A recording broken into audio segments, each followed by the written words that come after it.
بلاديزوم.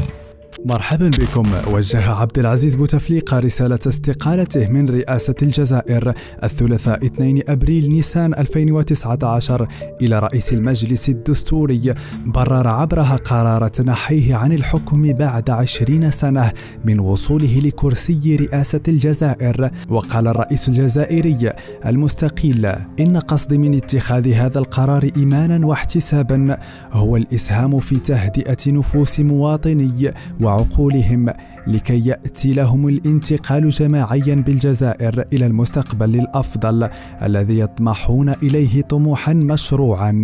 وأوضح بوتفليقة أنه أقدم على هذا القرار حرصا منه على تفادي ودرء المهاترات اللفظية التي تشوب، ويا للأسف الوضع الراهن، واجتناب أن يتحول إلى انزلاقات وخيمة المغبة على ضمان حماية الأشخاص والممتلكات الذي يظل من الاختصاصات الجوهرية للدولة.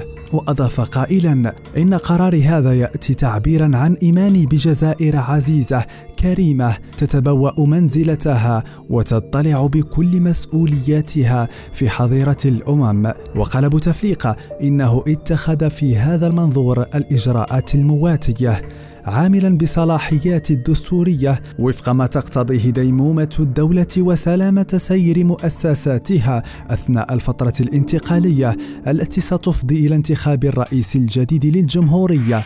وختم الرئيس المستقيل عبد العزيز بوتفليقة رسالته قائلا: أتمنى الخير كل الخير للشعب الجزائري الأبي.